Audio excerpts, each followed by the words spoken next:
투자 손자병법 2부 순서를 이어가겠습니다. 현재 장 상황 잠깐 짚어드리겠습니다. 거래소는 2포인트 빠진 1996, 코스닥은 반대로 올라 있습니다. 3포인트 좀 넘게 올라서 488포인트로 양시장의 흐름이 오르락 내리락 하고 있습니다. 하지만 그 폭은 크지 않다는 점 알려드립니다. 잠시 11시부터 문자와 전화 모두 참여하실 수 있는 종목 상담 준비되어 있으니까요. 지금부터 많은 문의해 주시길 부탁을 드리겠습니다. 자, 2부 순서 소개를 해드리죠. 자, 투자 주체별 속마음 짚어보는 수급으로 보는 시장, 신한 PWM 압구정센터의 박재민 팀장과 함께 실시간 주체별 수급 상황과 수급 관심주 짚어보겠습니다.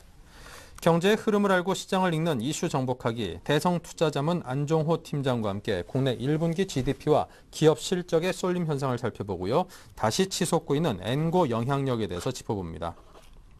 김동섭의 마켓포인트에서는 시황 분석의 대가 솔로몬투자증권 김동섭 이사와 함께 글로벌 주요 이슈를 통한 국내 증시의 흐름을 분석하고 필승 투자 전략 세웁니다.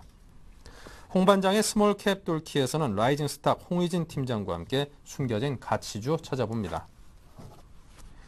네, 전문가들의 12자 투자 전략을 통해서 5인의 전문가들의 속마음을 들여다보죠. 12자 투자 전략입니다. 네, 박성일 연구원은 2000선 지수 돌파 시에 주식 비중 축소를 이야기했습니다. 올랐을 때 오히려 좀 줄여라. 박수영 대리는 낙폭 과대 종목의 분할 매수 기회를 이야기했고요. 신용훈 연구원은 박스권 장세가 이어지는 장을 전망을 했습니다. 최희용 대리는 낙폭이 과대한 화학업종에 관심을 갖고 있고, 정영훈 연구원은 낙폭 과대 위주 단기 트레이딩을 접근을 권유를 했습니다. 자, 관심 업종은요. 박성일 연구원은 통신과 여객주 비중 확대, 박소영 대리는 화학주의 저가 분할 매수, 신용원 연구원은 자동차 업종 수익 실현 준비 구간이라고 했고요. 최희용 대리 태양광 업종 분할 매수, 정영훈 연구원은 건설 업종의 분할 매수를 이야기했습니다. 네, 이 가운데 교보증권 청담지점의 최희용 대리 연결했습니다. 안녕하십니까? 네, 안녕하세요. 네, 먼저 현재 시황부터 짚어볼까요? 예, 최근 들어서 업종별 양극화가 굉장히 뚜렷해지고 있는 장세다, 이렇게 말씀을 드릴 수가 있겠고요. 지수가 다시 2000선에 근접을 했지만 대장주인 삼성전자와 현대차, 그리고 기아차와 현대모비스 등을 제외하고 나서는 다른 업종들의 체감 지수는 굉장히 좋지 않습니다. 1700대라는 말이 있는데요. 실제로도 실적을 비교해 볼 때 이런 결과는 당연한 결과라고 볼 수가 있겠습니다. 1분기 실적이 얼마 전 발표가 됐는데요. 삼성전자와 현대 기아차를 합친 영업이익이 나머지 30개 그룹의 영업이익보다 많다고 합니다. 이런 면에서 볼 때 당분간 업종 간 차별에는 이어질 전망으로 볼 수가 있겠고요. 코스닥의 경우에는 3월 초부터 10주 연속 하락을 보이고 최근 들어서 저점을 다지고 다시 반등의 실마리를 찾고 있습니다. 오늘은 바이오 테마가 강세인데요. 줄기세포 주입으로 사지가 마비된 환자의 치료 사례가 나오면서 바이오 업종의 대표주들이 본격적으로 강세를 띠고 있습니다. 다만 이 강세가 꾸준히 이어나가기 위해서는 좀 더 구체적인 그런 치료 사례가 나올 수 있다면 다시 코스닥 지수의 500선 회복도 시간 문제라는 생각이 듭니다. 다만 하나 유의해야 될 점이 최근 들어서 금융감독원에서 스탁론에 대한 규제 내용이 지금 나오고 있기 때문에 그 부분이 해결되기 전까지는 투자 심리적인 차원에서는 약간 부정적인 면이 있다. 이 점을 투자자분들께서 참고를 하셔야 될 것 같습니다. 네. 자, 오늘 장 투자 전략에 대해서 시황에 대해서 먼저 짚어주셨습니다. 자, 오늘 말씀하신 게 이제 태양광 업종의 분할 매수를 말씀해 주셨단 말이죠. OCI 등의 그 태양광 관련주들의 흐름도 좀 심상치 않고 그동안 이제 저점을 어느 정도 탈출을 해서 다시금 옛날에 좋았던 시절로 돌아갈 수 있는 것 아니냐, 이런 기대감을 투자자분들이 갖고들 계시는 것 같습니다. 이와 관련해서 보다 더 자세한 설명을 해 주십시오. 예, 사실 태양광 업종은 오늘보다는 어제 움직임이 더 좋았었는데요. 오늘은 약간 쉬어가는 흐름을 보이고 있지만 중기적으로 봤을 때 어제의 그런 강한 양봉은 앞으로의 그런 강력한 추세 반전이다, 이런 말씀을 드릴 수가 있습니다. 그 배경으로는 중국 폴리실리콘 업체의 구조조정 소식이 계속 이어지고 있고요. 치킨 게임이 막바지에 이르렀다는 내용이 나오고 있습니다. 즉 폴리실리콘 단가가 계속 싸지다가 이제 과잉 공급이 이제는 거의 끝나가는 시점이다, 이렇게 볼 수가 있고요. 또한 프랑스 대선이 진행 중인데 태양광 업종에 대한 관심이 많은 올랑드 후보가 당선된 가능성이 높다는 소식도 태양광 업종의 큰 호재가 되고 있습니다. 그동안 낙폭이 워낙 컸기 때문에 당분간은 추세적인 반등이 가능하다는 생각이 듭니다. 네. 자, 그럼 이와 관련된 종목은요? 네, 역시 가장 대장주로 여겨지는 OCI입니다. 어제 단기적으로 많이 올랐다는 생각이 들 수도 있겠지만 그동안의 하락을 감안해 볼 때는 향후 추가 반등은 어렵지 않아 보입니다. 네, 오늘은 2,000원 정도 내리면서 약간 약보합세를 보이고 있지만 앞으로 추세적인 수급 개선이 이루어질 거라고 보입니다. 매수 이유는 앞서 말씀드린 것처럼 중국 업체의 구조조정이 빨라지고 있다. OCI가 거의 전 세계적인 글로벌 폴리실리콘 생산 1위 업체가 조만간 될 것입니다. 향후 대체 에너지 시장이 중요한데요. 원자력을 계속 줄이고 친환경 업종으로 변경되는 추세가 큰 그림입니다. 결국 수요와 공급의 논리에 따라서 그동안 공급 과잉이었던 폴리실리콘 가격이 공급을 줄이면서 가격 반등이 기대가 되고 이는 곧 수익성 개선으로 이어질 것으로 보입니다. 또한 유럽연합의 경기 부양책도 재생에너지 관련 투자가 포함되어 있기 때문에 중기적으로도 유망합니다. 네, 매수가는 현재가 목표가는 30만 원을 잡고요. 손절가는 20만 원을 제시하도록 하겠습니다. 네, 자, 지금까지 교보증권 청담지점의 최희용 대리와 함께했습니다. 감사합니다. 감사합니다.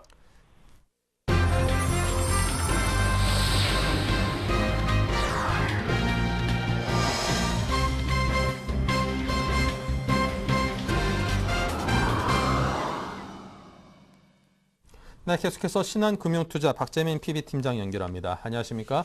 네, 안녕하세요. 네, 양시장 흐름과 주체별 수급 상황 짚어주십시오.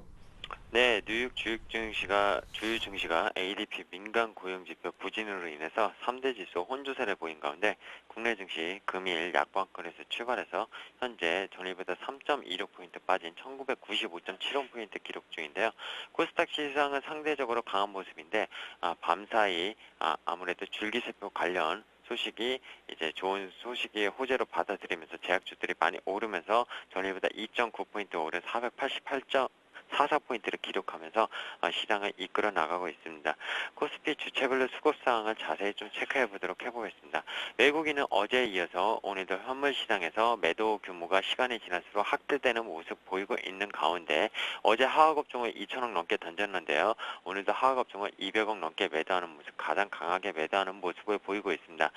그에 반면 그동안 많이 매수했던 전차군단, 전기전자, 자동차 업종 소폭의 매수가 살짝 들어오는 모습이고요.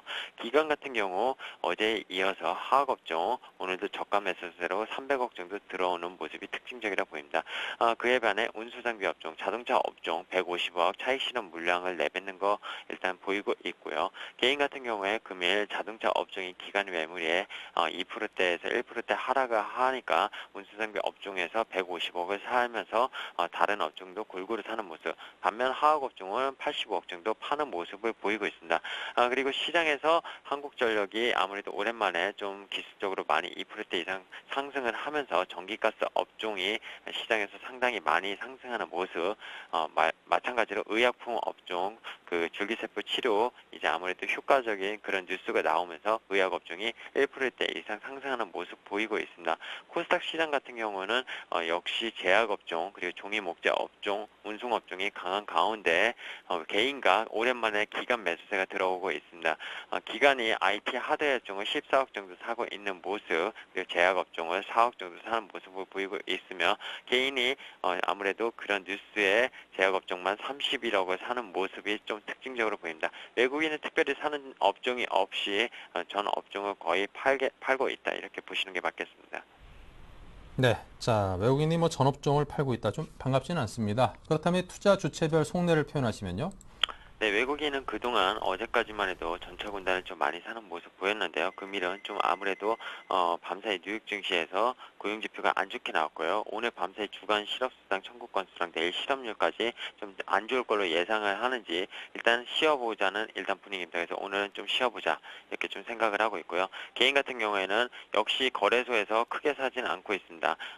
네, 싼 종목들을 많이 사는 반면 그리고 코스닥 시장도 역시 투자 심리선은 붕괴된 가운데 코스닥 시장에서 매수세가 많이 들어오고 있습니다. 그래서 코스닥 시장이 생각보다 많이 센 것 같아 이렇게 생각하면서 계속 코스닥을 연일 사고 있는 모습 보이고 있고요. 기간 우리는 간망을 좀 해보겠다. 간망 속에서도 가대 낙폭주들을 좀 단기 매매하려는 그런 모습을 좀 보이고 있는 모습입니다. 네, 자, 그렇다면 오늘의 관심주는요? 네, 최근에 전차군단 아니면 사실 매매하기도 상당히 버거웠고, 가대 낙폭주를 매매하더라도 아무래도 당일 갭상승을 하거나 어제같이 OCI처럼 그렇게 좀 상당히 먹기가 힘든 장이다 이렇게 좀 말씀을 드렸는데요. 오늘 좀 경기 방어제 역할을 하는 보험주 좀 말씀드리고자 합니다. 현대해상이라고 손해보험 업종 중에 탑픽으로 좀 꼽을 수 있겠는데요. 작년 이제 영업이익으로 한 4천억 정도 이익 수준을 보여줬었는데요. 이번에 이 매월 이익 규모를 항상 발표를 하는데 3월달 이익이 283억으로 잠정 공시를 냈었고요. 예상에 비해 상당히 상회하는 모습을 보였었습니다. 최근에 주가 하락은 기간 매도에 의해서 많이 빠진 모습이었습니다. 동주가 보통 32,000원, 3,000원 박스권을 계속 몇 개월간 행보를 하다가 3만원 밑에 4월 30일날 이탈하는 모습을 보였고 어제 장대 양봉으로 좀 들어올리면서 3만원대 주가를 다시 회복하긴 했는데 아무래도 그동안 기간 매물 압박에 의해서 매물벽이 위에 상당히 좀 있는 모습으로 저항선에 있지만 3만원 밑에서는 싸다 이렇게 일단 보이고요. 현 주가가 아무래도 PBR 주가 순자산 비율로 1.3배까지 내려왔습니다. 지난해 10월 폭락했을 때 그 최하단까지 와 있는 상황인데요. 밸류에이션이 하락한 이유가 아무래도 보장성 보험 신계약의 성장 둔화 우려 때문인데 아무래도 올해 보장성 인보험 신계약이 7에서 8%대 그래도 평년 이상 성장은 가능할 것으로 또 예상이 되고 있고요. 올해 아무래도 이제 연간 순이익으로 쳤으면 4,400억 정도는 충분히 무난하다. 결국엔 작년 대비 12% 정도 성장, 두 자릿수 성장을 할 것으로 예상이 되고요. ROE도 자기 자본 이익률도 20%대로 높은 상황이 계속 지속되고 있는 상황이기 때문에 여전히 괜찮은 주식이다 이렇게 보시는 게 맞겠고 좀 중장기로 들고 가시에도 괜찮은 게 배당 성향이 작년 기준으로 4.1%였습니다. 배당 수익률로. 그래서 배당률도 상당히 높은 손보주기 때문에 지금 같은 좀 투자하기 참 막막한 장에서는 어떻게 보면 대안이 될 수 있는 주식으로 좀 말씀을 드리겠습니다. 네, 자 그렇다면 가격대에 대해서 설명을 해주시면 더 도움이 되겠습니다. 네, 가격은 사실 현 주가도 지금 싼 편이지만 3만원 밑에서 사면은 일단 더 좋다고 보고 있고요. 그래서 매수가를 3만원 언저리 일단 하시고요. 목표가는 일단 단기 목표가 33,000원 두시고 10%. 요새 어쨌든 종목을 사면 10% 내외 정도 수익률을 올린다면은 큰 수익이라고 일단 가정을 하는 게 맞겠습니다. 손절가도 역시 지난번 얼마 전에 하락했을 때 28,650원까지 하락을 했었는데요.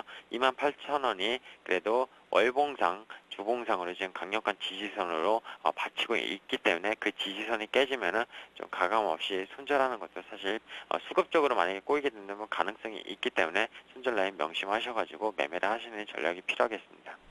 네, 자 지금까지 박재민 PB팀장과 함께했습니다. 감사합니다. 네, 감사합니다. 네, 자 계속해서 이슈 정복하기 박미라 아나운서입니다. 안녕하세요. 이슈 정복하기 박미라입니다. 오늘의 주요 이슈들 정리해보겠습니다. 한국은행에 따르면 1분기 GDP는 전년 대비 2.8%, 전분기 대비 0.9% 성장했습니다. 시장 예상치인 3%는 못 미쳤지만 양호한 실적이라고 평가하고 있습니다. 정유화학 등 낙폭 과대 업종의 반등이 나타나면서 현재 박스권 하단에 머물러 있는 철강 업종이 다시 상승할 수 있을지 철강 업종의 반등 가능성에 대해서 살펴보겠습니다. 엔화 가치가 달러당 80엔선에 바짝 다가섰습니다. 유럽과 미국 경기에 대한 불안감이 증폭되면서 엔화 가치가 다시 고개를 드는 분위기인데요. 국내 증시에 미치는 영향 정리해보겠습니다. 업계에 따르면 CJ 헬로비전은 단말기 자급제 시행에 맞춰 유심 요금제를 이용하는 가입자가 증가할 것으로 예상하고 이를 겨냥해 이달 중 소위 뜨레주르 폰을 선보일 예정입니다. 네, 이슈 정복하기 오늘 순서는 대성투자자문의 안종호 주식운용팀장과 함께하겠습니다. 안녕하세요. 예, 안녕하십니까. 네, 지난주 한국은행에서 1분기 GDP 성장률을 발표했습니다. 시간이 조금 흘렀지만 다시 한번 점검을 해보도록 하고요. 또 1분기 기업들의 실적이 쏙쏙 발표가 되고 있는데 쏠림 현상도 심하다는 지적도 나오고 있습니다. 자세하게 살펴봐 주시죠. 예, 시장에서의 우리나라 1분기 GDP의 예상치는 3.0% 정도 성장하는 거였는데, 실질적으로는 2.8%, 그리고 전분기 대비해서는 0.9% 정도 성장을 했습니다. 그런데 예상치보단 못했지만, 그럭저럭 괜찮은 상태였다, 이렇게 얘기하고요. 특히 작년 4분기에 유럽 재정 위기로 인해서, 많이 위축되었던 경제 활동들이 정상화가 되었다라는 점에서 그 주목을 하고 있습니다. 그 설비 투자나 소비 수출이 모두 이제 작년 4분기 대비 감소했던 폭 이상으로 올라온 것이 이제 좋아 보였는데요. 그렇게 됨으로써 이제 재고가 소진돼 갖고 향후 생산 증가로 이어질 수 있는 어떤 선순환의 고리를 마련했다 이렇게 평가를 받고 있습니다. 설비 투자가 증가되면 이제 아무래도 반도체 같은 이제 우리나라 주력 업종들이 투자 수요가 살아나고 있다는 반증이어서요. 그 향후 이제 생산하고 소비 활동이 반등할 수 있다 이런 기대를 보여주고 있어서 긍정적입니다. 전체적으로는 경기 둔화 우려를 감소하고 있는 쪽으로 보고 있고요. 올해 성장률이 하는 전망치인 3.5%보다 높게 나오지 않을까 이런 예상이 되고 있습니다. 그런데 한 가지 우려스러운 것은 이제 하는이 예상하는 이제 3%대 후반의 성장률이 과연 우리나라의 충분한 성장인가 하는 문제입니다. 이제 기업 실적을 발표를 보면요. 삼성전자나 현대차, 기아차 3사의 실적이 우리나라 전체 상장사 영업이익의 절반을 넘어가는 수준이 나오고 있습니다. 그렇게 다 보니까 이제 어제도 그랬지만 그 시장에서는 계속 삼성전자 자동차주만 이제 강세였다는 것이 이제 무리가 아니라는 것을 이제 숫자로 보여주고 있는 건데요. 이들을 제외하고 나면 우리나라 실적이 3% 후반을 성장한다는 것은 이제 각 업종별로 저성장을 하고 있는 거 아닌가 이런 두려움이 있습니다. 그래서 예를 들면 GDP 성장률 1%당 약 한 10만 명 정도의 신규 일자리가 창출된다고 하는데요. 우리나라에서 그 학교를 졸업하고 신규 일자리를 찾는 젊은이가 한 해에 한 50에서 60만 명 정도가 나옵니다. 그렇기 때문에 3% 후반의 성장은 좀 작지 않나 이렇게 생각이 되고요. 주식시장에서도 FN가이드 예상치를 보면 2분기 예상치도 상장사 중 절반 정도가 그 이번 분기보다 적은 영업이익을 예상하고 있습니다. 그래서 증시에 새로운 모멘텀이 필요하지 않을까 이렇게 생각이 되고 있습니다. 네, 최근 증시 흐름을 보면 전차 군단으로 매수가 꾸준히 유입되고 있습니다. 그런 가운데 어제는 기관이 정유화학과 금융주 등 낙폭 과대 업종 집중적으로 매수하면서 이들 낙폭 과대 업종에 대해서 관심이 집중되고 있는데요. 이 철강주 흐름은 어떻게 예상하십니까? 예, 맞습니다. 그래서 그 시장의 가장 큰 지금 관심이 그 삼성전자하고 현대차에 몰렸던 매수세가 다른 업종이나 종목으로 확산이 되는가 하는 건데요. 그런 의미에서 이제 그동안 계속 그 소외되어 있었던 철강주를 한번 살펴보기로 하는 건데요. 그 철강업계의 최근의 뉴스 흐름 중에 큰 두 흐름이 있는데요. 하나는 그 원료가 되는 철광석 가격이 내리고 있다라는 뉴스고요. 그리고 작년 11월 이후 아시아 지역에서 열연 가격이 오른다라는 아주 큰 뉴스였습니다. 그럼에도 불구하고 뉴스는 컸는데 그 철강 그 주식들은 그렇게 크게 움직이지 못하는 모습을 보였는데요. 철강 산업을 보면은 각 나라가 속해 있는 그 전방 산업에 대한 그 흥망성쇠에도 그 큰 영향을 받고 있습니다. 그래서 철강 산업의 전방 산업이라고 할 수 있으면은 조선이나 건설, 자동차 산업인데요. 우리나라도 2005년 이후에 중국이 이제 철강 수입국에서 수출국으로 전환되면서 아시아 시장에서 가격 경쟁이 치열해지고 있습니다. 그리고 이제 현대제철이 한보를 인수하면서 고로 시장에 새로 진입함으로써 독과점 시장이 경쟁 시장으로 바뀌면서 판매자 시장에서 구매자 시장으로 전환이 된 것이고요. 최근에는 이제 건설 부분도 정체돼 있었고 자동차 등은 해외에서 생산이 점점 많아지고 있기 때문에 국내 철강 수요는 이제 적어지고 있습니다. 그리고 무엇보다도 그 수익성을 많이 떨어뜨린 것이 예전에는 제조원가의 30%였던 이제 철광석이나 유연탄이 70%까지 이제 가격이 올라간 것이 컸고요. 그리고 철강업에 있어서 구조적으로 가장 큰 문제가 되고 있는 것은 중국의 과잉 생산 설비입니다. 지금 전 세계 생산하는 철강의 64% 정도가 아시아 지역에서 생산이 되고 있는데요. 그 중에 이제 아시아 지역의 또 70% 정도는 중국에서 생산을 하고 있습니다. 그렇게 많이 생산을 하고 있음에도 불구하고 이제 2011년 기준으로 중국은 아직 2억 톤 이상의 그 공급 과잉 능력이 있는데요. 2억 톤이라 그러면 미국에서 생산되는 철강하고 일본에서 생산되는 한 해 생산하는 철강을 다 합친 숫자입니다. 그렇기 때문에 이제 상당히 많은 공급 과잉 능력이 있다고 보고 있는데요. 그리고 또 수입을 하게 되면 이제 그 철강 수입국에서는 반덤핑 제소도 많이 합니다. 그래서 수출이 어려운 상태고 그렇기 때문에 아시아 중심으로 이제 중국, 일본, 한국이 모두 그 소비보다는 수출해야 되는 양이 많기 때문에 가격 경쟁이 심합니다. 그래서 그 결론적으로 살펴보면 철강 산업은 이제 그 산업이 성장하고 성숙하고 그 구조 조정을 맞는 시기로 나누어 본다면 이제 구조 조정기에 해당되기 때문에 시장의 주도 업종이 되기는 좀 힘든 모습을 보이고 있습니다. 그렇기 때문에 그걸 이겨내기 위해서 포스코 같은 회사에서는 이제 인도 같은 곳에 이제 신규 제철소를 만들면서 이제 그 어려움을 극복해 보고자 하는데요. 그래서 이제 향후 인도는 이제 철강 전방 산업의 그 발전 가능성이 크기 때문에 포스코의 인도 제철소가 어떻게 그 성장이 여부를 잘 체크해 보면 될 것 같습니다.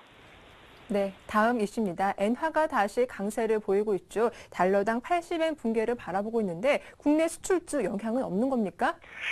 예, 아무래도 엔고가 계속되고 있기 때문에 이제 IT나 자동차 같은 우리나라 기술 그 수출주들에 이제 도움이 되고 있는데요. 이런 현상이 이제 계속될 것인가 하는 것이 이제 가장 큰 문제 그 관심인 것 같습니다. 결론을 말씀드리면 이제 이런 현상은 계속될 것이다 이렇게 보는데요. 첫 번째 이제 엔고 현상이 잠깐 멈췄던 이유가 이제 유럽 재정 위기가 완화되는 거 아닌가 하는 기대감이었는데요. 최근에 다시 이제 재정 위기가 고조되면서 엔화의 안전자산 매력이 다시 부각되고 있습니다.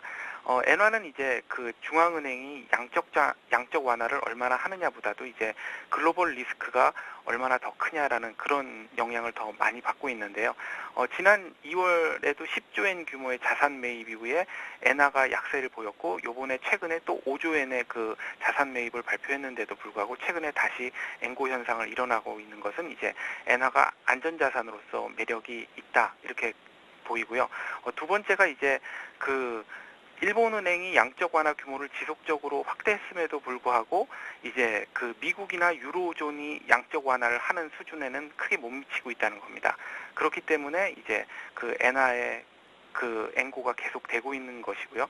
세 번째는 이제 일본의 실질 금리가 미국보다 높다는 점입니다.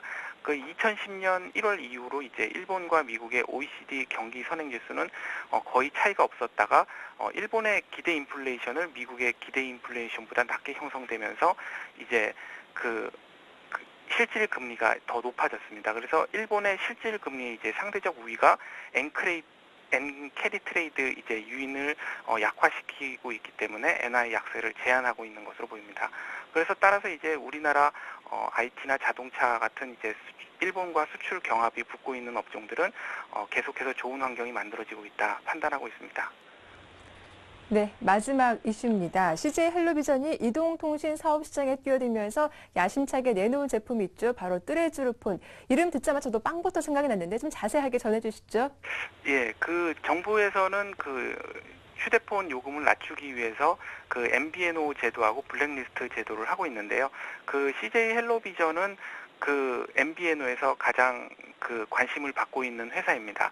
그 말씀하셨던 것처럼 이제 제 베이커리나 그 CGV 같은 극장 그리고 뭐 여러 그 업체들이 있기 때문에 그 CJ 그룹의 여러 업체들과 그 혜택을 나누면서 지금 모집을 하고 있는데요. 그 문제는 이제 이런 요금들이 이제 그 매출에 그 기존에 있는 통신사들의 매출에 얼마나 그것을 뺏어갈 수 있는가 하는 것이 관건일 건데요. 먼저 그 블랙리스트 제도를 말씀드리면은 지금 최근 블랙리스트 제도는 유명무실해지고 있다라는 그 뉴스가 들리고 있습니다. 그러니까 기존에 이미 휴대폰 업체나 이동통신사가 서로 편의를 봐주면서 거래하고 있던 방식이 있고요. 그리고 또 그런 휴대폰 판매 방식이 아주 국민들이 이제 대다수 국민들이 익숙해져 있는 상태인데 블랙리스트라는 이제 제도를 통해서 중고폰을 이제 매매를 활발하게 한다거나 아니면 중국산 저가 폰을 들여온다거나 이런 것을 했는데 일단 그 대형마트들에서 그 시장의 반응이 크지 않을 것 같다. 그러니까 삼성이나 LG폰을 제외하고 그 중국산 저가 폰을 내놨을 때 과연 그 소비자들이 얼마나 선택할 것인가를 생각해 봤을 때 그게 크지 않을 것 같다라는 것을 해서 지금 현재 판매 준비조차도 안 하고 있는 것으로 알려져 있고요. 그리고 기존에 이미 그 대형마트들은 그 이동통신업체들과 판매하고 있던 그런 그 조직이 판매망하고 조직이 있기 때문에 그 이득은 별로일 것 같아서 준비를 안 하고 있는 것 같습니다.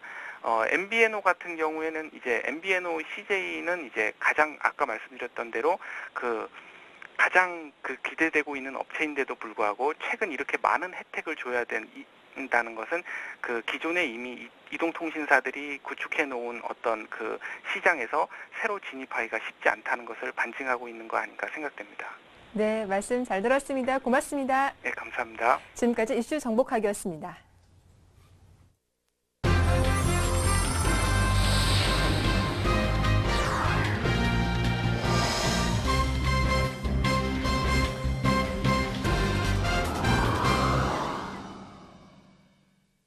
네, 글로벌 주요 이슈를 통해서 국내 증시 분석해보는 김동섭의 마켓 포인트 시간입니다. 솔로몬 투자증권 김동섭 이사 모셨습니다. 어서 오십시오. 네, 안녕하십니까. 네.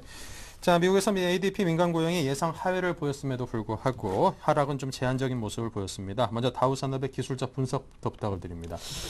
일단 미국이 어저께 ADP 민간 고용이 사실 그 시장 예상치보다 많이 하회를 했습니다. 그러니까 시장 예상치가 17만 명 정도 증가 예상을 했는데 11만 9천 명 정도가 나왔죠. 그래서 이게 쇼크 아니냐라고 생각을 했습니다만 시장에서는 이 부분을 개선, 그러니까 뭐냐면 계속해서 민간 고용은 증가하고 있다라고 아마 포인트를 맞춘 것 같습니다. 그래서 장 초반에 하락하던 것을 낙폭으로 많이 줄여놓은 그런 상황입니다.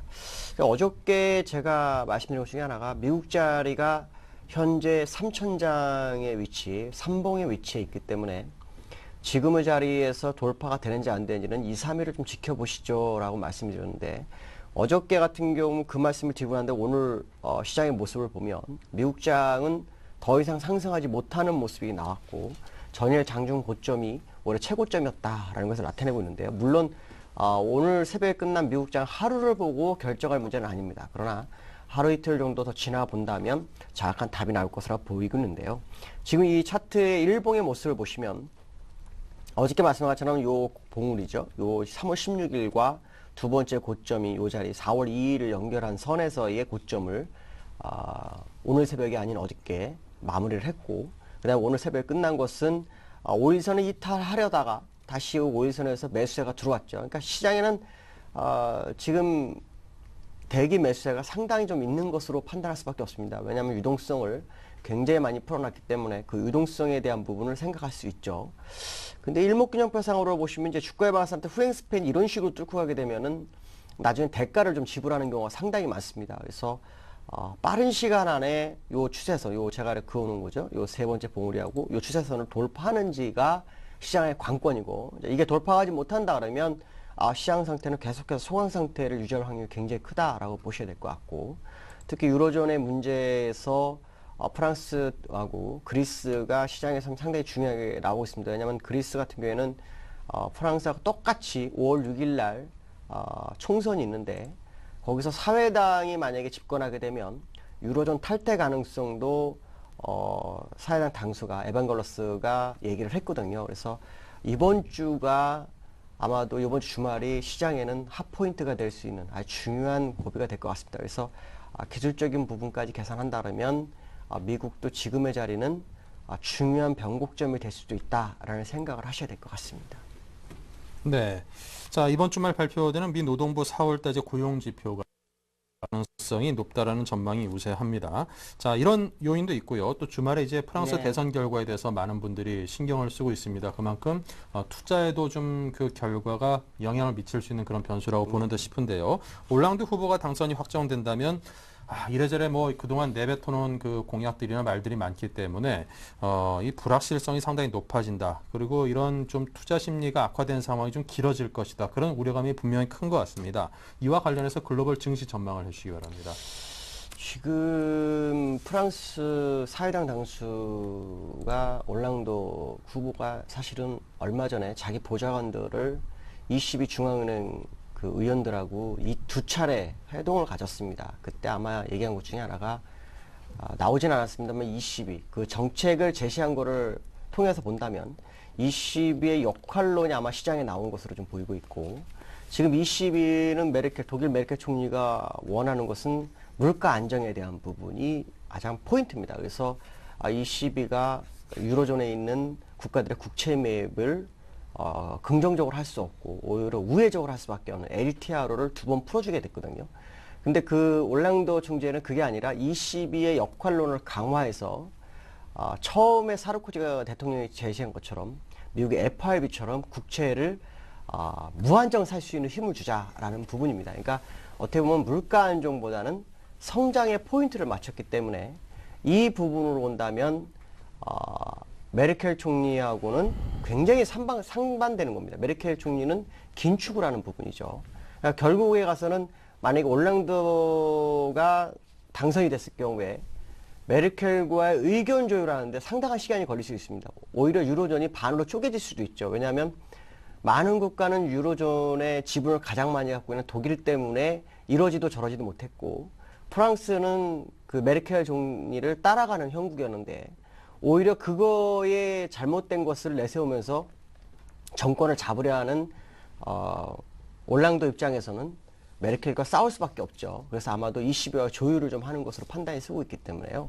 아마 처음에는 만약에 올랑도 후보가 되면 어려움이 시장에 아마 가중될 것 같습니다. 좀 흔들 수 있고 오히려 기대 심리도 작용할 수 있죠. 그래서 메르켈이 제시한 것 중에 하나가 뭐냐면 유럽 투자은행 EIB는 괜찮다라는 얘기를 했습니다. 그러니까 무슨 말이냐면 EIB는 SOC라서 공공재를 통해서 성장을 하고 고용을 촉진시키겠다는 건데, 그것은 이제 민간 부분에서 한 2천억 유로를 끌어들이겠다는 얘기죠. 자기 돈은 또 안 쓰겠다는 겁니다. 그러니까 자기 돈을 안 쓰고 어떻게 해볼 방법만 찾는 것이 현재 메르켈이었고, 그거에 대한 부분을 지금 올랑드는 반대하는 부분이기 때문에 아마도 처음에는 이거로 인해서 유로존에 상당한 문제가 생길 거고, 그렇지 않을 경우에는 그 이후에는 오히려 올랑드의 의견이 더 시장에 반영이 되면서 주가를 끌어올릴 수 있는 계기가 되지 않을까라고 보고 있습니다. 네.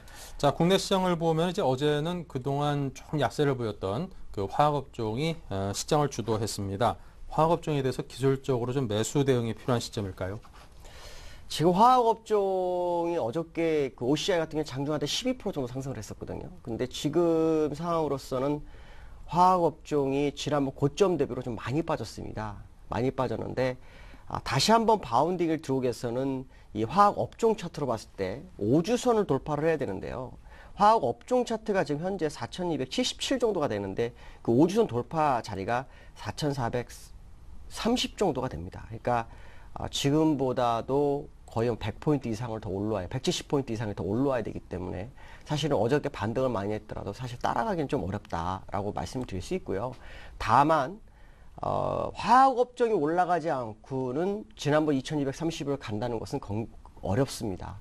그렇기 때문에 화학업종에 관심을 가시는데 중요한 것은 이 5주선이 60주선과 만난 상태에서 다시 60주선 위로 올라서는지를 꼭 확인하십시오. 만약에 돌파가 되는 모습이 나온다면 그때부터 화학업종을 실어도 문제가 없을 거다라고 보여지고 있고, 현재 상태에서는 계속 관심의 정보 좀 보시는 게 좋겠다라고 말씀드릴 수 있습니다.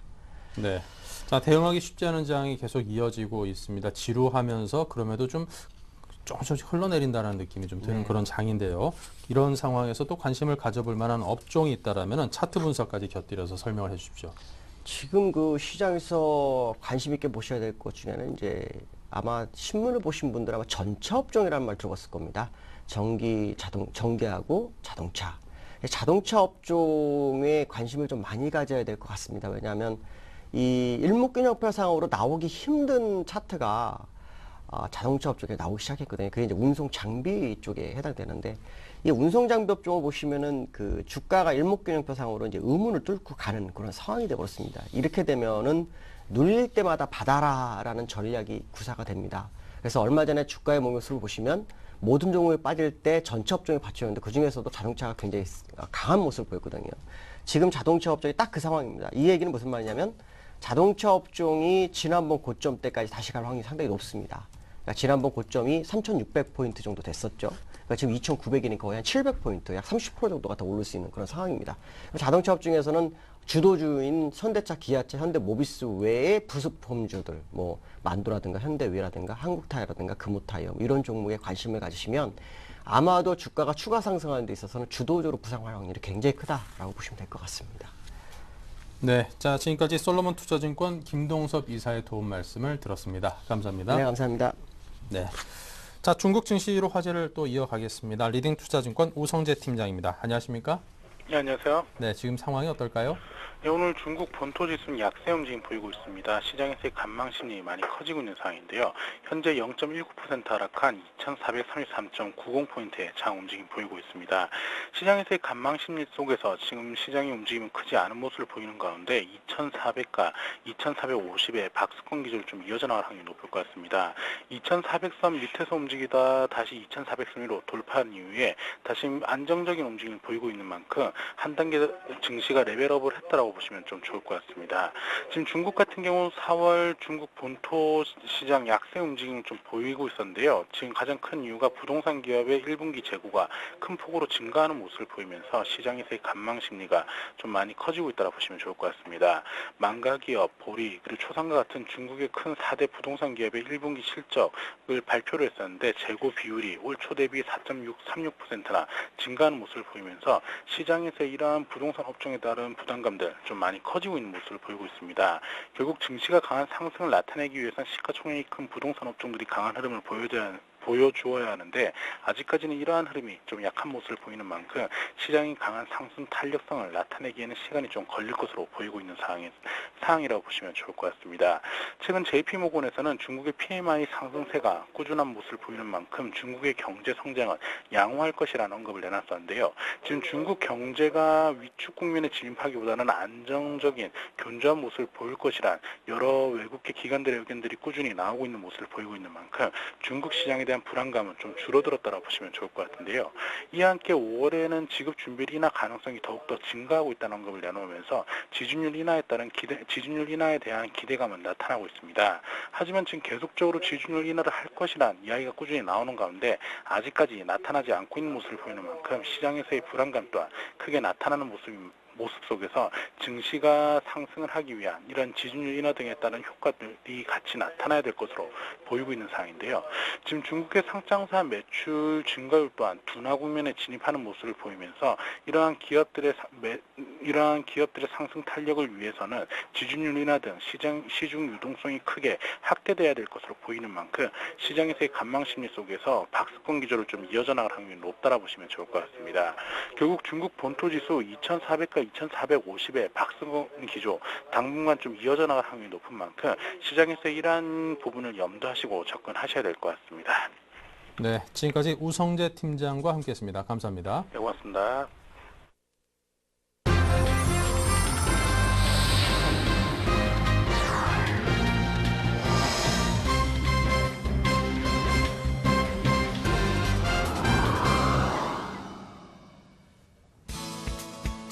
네, 안녕하십니까. 홍의신입니다. 오늘도 역시 스모키티치 시간이 조금 갖게 됐습니다. 일단은 시장 상당히 좀 어려운 구간이긴 하지만은 이제 앞으로 어떠한 종목, 그러니까 지금 좀 작은 종목에 대해서 어떤 식으로 매매를 해야 될지 그런 방법들을 제가 알려드릴 부분이기 때문에 좀 관심 있게 보시는 게 상당히 좀 좋지 않나라고 좀 말씀드릴 수 있을 것 같습니다. 일단 시장 상황은 어렵더라도 뭐 전략만 좀 잘 갖고 계시고 거기에 맞게 지금 전략을 대응을 좀 잘 하신다면 현재 국면에서 뭐 수익을 내는 거 그렇게 어렵지 않기 때문에요. 일단은 좀 기운을 내시면서 시장을 좀 바라보실 필요가 있지 않나 한번 말씀드려보도록 하겠습니다. 자, 일단은 지금 본 강의에 좀 들어가기 앞서서 일단은 코스닥 시장 흐름 간단히 좀 짚어드려보도록 하겠습니다. 코스닥 시장 같은 경우는 어제보다 한 0.5% 상승을 했죠. 그러니까 코스피보다는 상당히 좀 강한 흐름이 이어지고 있다. 그러니까 지금 그동안에는 코스피 시장이 상당히 좀 약세를 보이다가 그동안에 코스닥 시장이 상당히 좀 약세를 좀 보이는 구간에서 일단은 어제부터 그러니까 코스닥 시장이 다시 한번 좀 강세를 띠는 흐름이 좀 나타났죠. 근데 이제 긍정적인 부분은 뭐냐면은 기관의 매도가 상당히 좀 줄어들고 있다는 부분이죠. 오늘 같은 경우도 30억 원 기관의 순매수가 좀 들어오고 있고요. 그다음에 외국인 같은 경우는 50억 원 매도가 좀 나오고 있긴 하지만은 이제는 시장에서 좀 초점을 맞춰야 될 부분이 뭐냐? 그러니까 실적 우량주가 반등이 좀 나오고 있다는 부분입니다. 그래서 상당히 좀 긍정적이다라고 보시면 될 것 같고, 자, 시가총액 상위 종목들부터 간단하게 좀 지금 말씀을 드리자면요. 셀트리온 보면 뭐 CJ 오쇼핑, 서울반도체, 포스코 ICT, 뭐 SFA, 시젠 같은 종목들 상당히 좀 좋은 흐름이 나타나고 있죠. 특히 이제 포스코 ICT 같은 종목 최근에 반등이 상당히 좀 두드러지고 있는데 아무래도 실적 개선에 대한 부분, 그러니까 이 부분이 포커스를 좀 맞춰주고 있는 것 같습니다. 그다음 세트리온 같은 경우에도 어제 상당히 좀 급등이 좀 나타났죠. 예, 그런 측면에서 봤을 때 이제 뭐 시장이 어렵더라도 가장 먼저 반등할 수 있는 부분은 실적이 좋은 종목, 그러니까 시장 점유율이 좋은 기업들부터 상당히 좋은 흐름을 보여주고 있다는 걸 좀 아실 수가 있을 것 같고, 뭐 인터플렉스라든지 네오이지 게임즈, 덕산아이메테 같은 종목들도 역시 반등이 좀 크게 보이고 있다는 거 상당히 좀 긍정적이지 않나 좀 말씀을 드릴 수가 있을 것 같습니다.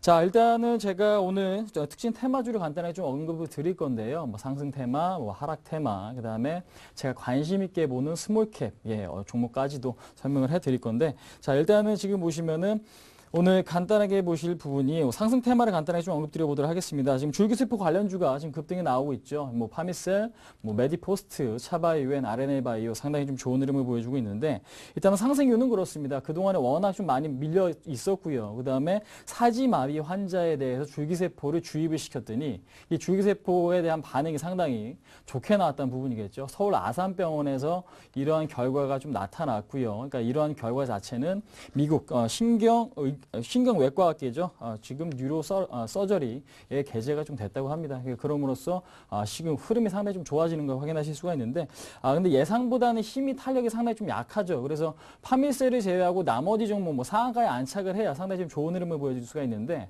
현재로서는 그런 흐름이 나타나지 않는다라는 것 자체는 좀 리스크 요인이 아닌가. 그래서 지금 따라가시는 전략보다는 일단은 갖고 계신 분들이 추세가 좀 꺾일 때까지는 홀딩하시는 관점이 상당히 좀 좋지 않나 좀 말씀드려보도록 하겠습니다. 그 다음에 지금 하락 테마를 간단하게 좀 언급드려보도록 할게요. 그러니까 지금 정치 테마주 많은 분들이 상당히 좀 궁금해하실 것 같은데, 오늘 같은 경우는 뭐 박근혜 관련 테마주도 뭐 소폭이나 뭐 약보합 아니 강보합 좀 흐름을 좀 보이고 있습니다. 근데 이제 중요한 부분은 뭐냐면은 테마주가 아직까지는 오르기에는 상당히 좀 이른 시기죠. 그러니까 지금 대선이라는 기간이 연말 쪽, 그러니까 12월 달에 예정이 좀 돼 있기 때문에 대선 기간이 아직까지는 상당히 좀 많이 남아있죠. 근데 이제 지금부터 계속해서 주가가 올라갈 수는 없으니까 현재로서는 조정 국면이다라고 이해하시는 게 좀 맞을 것 같습니다. 아무래도 2007년도에도 그래 왔듯이 본격적으로 아마 대선 관련 테마, 그러니까 정치 테마가 상승하기 위해서는 7, 8월, 그러니까 8월 달이나 아마 9월 달 정도 될 가능성이 높기 때문에 현재로서는 뭐 등락이 있더라도 추세적인 매매를 하시기보다는 좀 단기적인 매매에 가깝다. 그래서 지금 하락 테마 같은 경우는 뭐 안철수 관련주, 그다음 문재인 관련주, 박근혜 관련주 같은 경우는 흐름이 나쁘진 않지만 그렇게 강한 흐름은 아니다라는 걸 확인하실 수가 있을 것 같습니다. 그래서 지금 정치 테마주 같은 경우는 본격적으로, 그러니까 지금 날이 굉장히 좀 뜨거워질 때죠. 8월 달, 뭐 9월 달 그때 관심을 가져보시는 게 상당히 좀 맞지 않나 좀 말씀드려보도록 하겠고요. 그 다음에 지금 뭐 태양광 관련주들이 일단 하락을 좀 보이고 있습니다. 태양광 관련주들이 좀 하락을 보이고 있는데, 일단은 뭐 전일 지금 중국 기업이죠. LDK, 웨이퍼라든지 인고 지금 글로벌 점유율이 한 2위인 업체고요. 폴리실리콘 5위 생산 업체인데, 그러니까 지금 구조 조정을 하죠. 그러니까 지금 전체 인력이 한 20% 이상을 감원을 시킨다고 하죠. 그러니까 아무래도 이 부분이 시장에서는 상당히 좀 긍정적으로 좀 작용을 했었는데, 아무래도 이러한 부분이 어저께 좀 급등의 양상으로 좀 나타났습니다. OCI 같은 경우는 12%대 급등이 좀 나타났지만 그 상승폭을 좀 축소시키긴 했지만 여전히 일단은 상승폭이 굉장히 좀 컸기 때문에 오늘 같은 경우는 차익 매도가 좀 나오고 있다는 거 확인하실 수가 있을 것 같습니다. 그래서 좀 간단하게 지금 말씀드리겠고요. 그 다음에 지금 많은 시청자분들께서 지금 보셔야 될 부분이 뭐냐면요. 제가 지금 관심 있게 갖고 나온 종목이죠. 자, 한번 보도록 하겠습니다. 지금 화면 보시면요.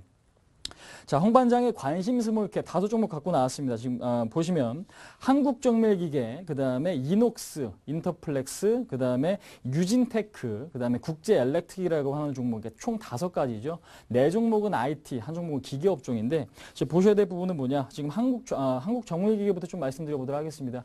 그러니까 지금 경기가 어느 정도 좀 바닥을 찍고 다시 한번 경기가 지금 확장 국면으로 돌아서면은 가장 먼저 기업들이 해야 될 부분이 설비 투자죠. 설비 투자에서 가장 큰 수익을 받을 수 있는 게 기계 관련 업종입니다. 근데 이제 거기서도 시장 점유율이 좋은 기업들, 그러니까 지금 한국점유기계 같은 경우도 최근에 미국계 기업에서 미국계 투자자 쪽에서 점유율을 좀 확대시킨 거, 지분을 조금 확대시킨 거 확인하실 수가 있고, 최근에 차트를 보시면서 간단하게 좀 언급드려보도록 할게요. 차트를 보시면요, 일단 한국점유기계 같은 경우는 상당히 좀 좋은 흐름을 보여주고 있는 게 뭐냐면 더 이상 좀 안 빠지고 있는다라는 부분이겠죠. 잠시만요.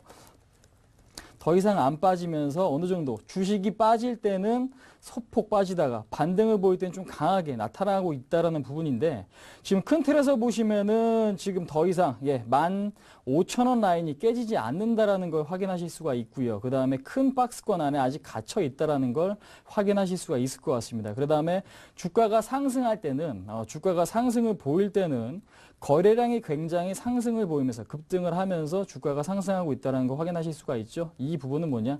매수 거래량으로 이해하시면 될 것 같습니다. 그러니까 지금 주가를 띄우려고 하는 세력이 물량을 매집을 하고 있다는 과정이기 때문에 오늘 같은 경우도 일단은 뭐 주가가 상승 탄력이 나오고 있는 상황은 아니지만 추세 자체가 깨지지도 않고 있죠. 그래서 지금 한국정밀기 같은 경우는 공작기계, 기계를 만드는 기계에 대해서 국내 점유율이 상당히 좀 좋다라는 거. 그 다음에 앞으로 턴어라운드가 일어날 수 있다라는 거 좀 주목을 해보자라는 거 좀 말씀드려보도록 하겠습니다.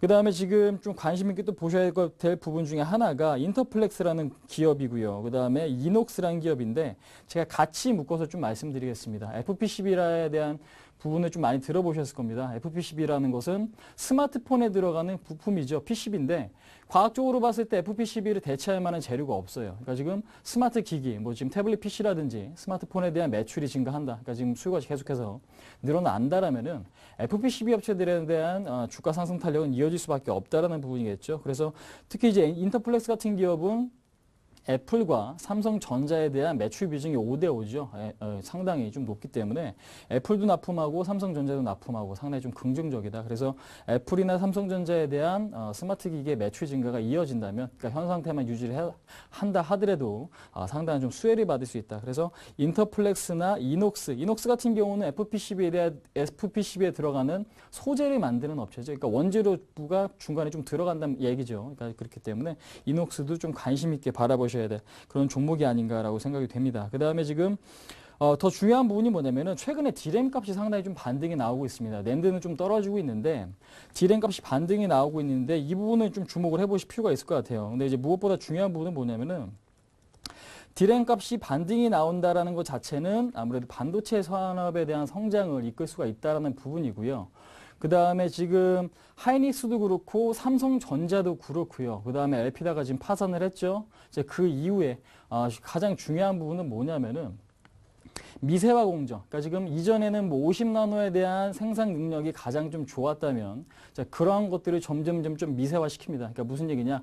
한 판에 지금 그러니까 이 종이 같은 판이 하나 있다면은 작아지면 작아질수록 나오는 반도체 개수는 늘어나게 되겠죠. 그러니까 50에서 만약에 30, 20나노까지 발전을 한다면은 생산 능력은 좋아질 수밖에 없고 기업들의 원가 절감은 당연하다라는 것 좀 확인하실 수가 있는데 삼성전자나 하이닉스나 계속해서 미세화 공정에 대한 투자가 좀 활발해지고 있죠. 그 안에서도 이제 유진테크와 국제엘렉트릭이라고 하는 그 기업 두 가지가 앞으로 상당히 좀 수혜를 받을 수가 있을 것 같습니다. 차트 흐름 보시면서 간단하게 좀 말씀드리자면요.